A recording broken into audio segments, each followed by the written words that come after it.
Praise the Lord. सभी को जय मसीह। मैं सुनीता चौहानी आप सभी का आज की इस यूट्यूब वीडियो में स्वागत करती हूँ प्रभु यीशु मसीह के नाम से। और जैसे कि कल वुमेन्स डे हो गया और मैंने वुमेन्स डे का मैसेज कल तो नहीं डाला था, लेकिन आज आपके लिए एक छोटा सा संदेश मैं बाइबल से लेके आई हूँ कि बाइबल कुछ ओल्ड वुमेन जो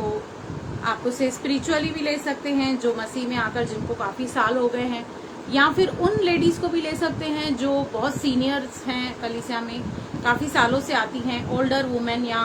जिनके पति नहीं हैं, उनके लिए भी आप ले सकते हैं। तो यहाँ पर तीतुस की पत्री में हम चलते हैं और वहां पर अध्याय 2 में लिखा है कि उन स्त्रियों को जो स्पिरिचुअली आगे हैं या मसीह में काफी सालों से हैं या विधवा हैं या ओल्डर वुमेन्स हैं, उनको क्या करना चाहिए, वो उसके बारे में लिखा है। हम पढ़ेंगे तीतुस 2 अध्याय 3 वचन। इसी प्रकार बूढ़ी स्त्रियों का चाल चलन पवित्र लोगों सा हो। अब यहाँ पर क्योंकि उनका बुढ़ापा है, शायद उनके पति भी नहीं है, तो इसलिए ये संभावना ज्यादा हो जाती है कि वो फालतू की बातों में, यहाँ वहाँ की बातों में, गॉसिप में, इन बातों से दूर रहकर प्रभु का वचन कहता है कि उनको क्या करना है, पवित्र लोगों सा होना है। वे दोष लगाने वाली या पियक्कड़ नहीं। मतलब क्या होता है, जब हम खाली बैठते हैं तो हम क्या करते हैं, अच्छी चीजों में से भी नुक्स निकालना शुरू करते हैं। तो उसी तरह ये कुछ स्त्रियों के ऐसे स्वभाव होते हैं कि कितना भी अच्छा आप कर लो, वो उसमें से भी मिस्टेक निकाल ही लेती हैं। तो यहाँ पर वो कह रहा है कि दोष लगाने वाली और पियक्कड़ नहीं हो, क्योंकि उस समय में क्या होता था, जो बूढ़ी स्त्रियां जो विधवा हो जाती थी, वो अपने उस गम को भुलाने के लिए और अपने आप को जस्ट एंटरटेन करने के लिए उस समय की जो लेडीज थी वो दारू भी पिया करती थी, नशा भी किया करती थी। रोमन और ग्रीक कल्चर में अल्कोहल लेडीज सेवन करती थी। तो इसलिए वो कह रहा है कि न तो वो दोष लगाने वाली हो, न पियक्कड़ हो, पर अच्छी बातें सिखाने वाली हो। क्योंकि बुढ़ापे में नॉर्मली उन स्त्रियों को कोई काम होता नहीं है, काफी टाइम उनको फ्री मिलता है, तो इसलिए शैतान को मौका नहीं मिले उन्हें किसी गलत बातों में इस्तेमाल करने के लिए या किसी टेम्पटेशन में या प्रलोभन में वो पड़े। इससे अच्छा उन्हें क्या करना चाहिए, उन्हें जवान स्त्रियों को सिखाना चाहिए अपने अनुभव के द्वारा, जो भी उनके अनुभव हैं, एक्सपीरियंसेस हैं, जो काफी समय उन्होंने कलीसिया में व्यतीत किया है या परमेश्वर के वचन को अध्ययन किया है, उन बातों को, गवाहियों को उन्हें शेयर करना है जवान स्त्रियों के साथ, ताकि वे जवान स्त्रियों को चेतावनी देते रहे कि अपने पतियों और बच्चों से प्रीति रखे। क्योंकि वो काफी अनुभवी हैं, उन्हें काफी एक्सपीरियंस है बच्चा पालने का और हस्बैंड वाइफ को कैसे रहना चाहिए। उन बातों की बाइबल कहती है कि उन बूढ़ी स्त्रियों को फालतू बकवास बातों में नहीं जाकर, दोष लगाने वाली बातों में नहीं जाकर, निंदा और गॉसिप की बातों में नहीं जाकर उनको क्या करना है, उनको जवान स्त्रियों को शिक्षा देनी है और उन्हें बताना है कि उन्हें अपनी फैमिली को कैसे संभालना है, पति के साथ कैसे बिहेव करना है। क्योंकि ये जो शिक्षा है आज कलीसिया में भी काफी हद तक दी नहीं जाती है कपल्स को, इसलिए कई बार मसीही शादियां भी फेल हो जाती हैं। लेकिन यहाँ पर परमेश्वर का वचन उन बूढ़ी स्त्रियों को, उन अनुभवी स्त्रियों को ये कह रहा है कि उनका ये काम है कि उन जवान स्त्रियों को सिखाना। इस रीति से वो अपने आप को बिजी भी रख सकती हैं, परमेश्वर का काम भी कर सकती हैं और व्यर्थ बातों से वो बच भी सकती हैं। आगे कहता है, और संयमी और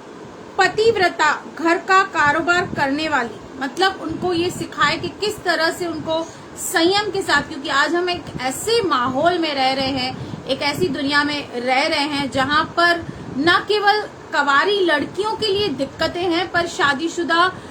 लेडीज को भी बहुत टारगेट किया जाता है। उनके पास भी बहुत सारे प्रलोभन के बहुत सारे चांसेस हैं, बहुत सारी चीजें हैं जिसमें वो फंस सकती हैं, या ऐसी बहुत सारे गलत लोग हैं इस दुनिया में जो ऐसी सब चीजें करते हैं। तो यहाँ पर लिखा है कि वो उनको ये सिखाएं कि वो संयम के साथ कैसे रहें, अपने आप को संभाल कर इस दुनिया में कैसे रहें। और आगे कहता है कि घर का अच्छा प्रबंध करने वाली, कोई भी स्त्री कितनी भी अच्छी मिनिस्ट्री कर ले, अगर जो वो घर का अच्छा प्रबंध नहीं करती तो उसकी मिनिस्ट्री किसी काम की नहीं है। क्योंकि सबसे पहले परमेश्वर है, उसके बाद आपकी फैमिली है, जहां पर आपको अपना हर एक काम टाइम टू टाइम करना है। ऐसा ना हो कि आप मिनिस्ट्री बहुत अच्छी करनी है लेकिन आपका घर सफर कर रहा है, आपका हस्बैंड को आप टाइम पे खाना नहीं दे रहे हैं, बस पूरा दिन आप विजिटिंग कर रहे हैं, प्रार्थना कर रहे हैं, तो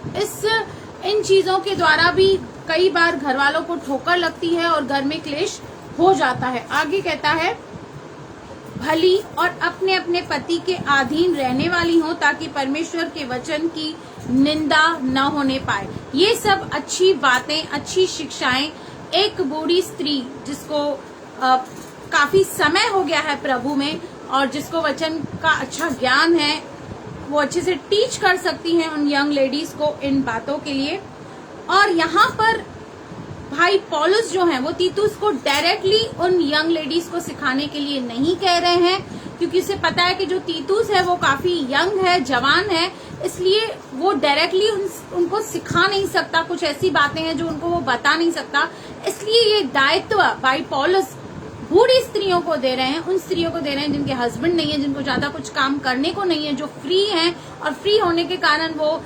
फालतू बातों में न लगकर, गॉसिप की बातों में, चुगली की बातों में न लगकर इस अच्छे काम में लगे और इस तरह वो परमेश्वर की कलीसिया में एक्टिव भी बन सकती हैं, परमेश्वर के कामों को भी अच्छे से कर सकती हैं। तो यहाँ पर हम देखते हैं कि उन बूढ़ी स्त्रियों का यही काम है कि उन जवान स्त्रियों को अच्छे से सिखाएं, उनको तैयार करें, उनको मेंटर करें कि उनको घर पे किस तरह रहना है, किस तरह से उनको सेल्फ कंट्रोल में रहना है, किस तरह से हर एक चीज का पालन करते हुए मसीह में भी आगे बढ़ना है, प्रभु की बातों में भी आगे बढ़ना है। तो प्रभु इस वचन के जरिए आपको बहुत बहुत आशीष करे। आमीन।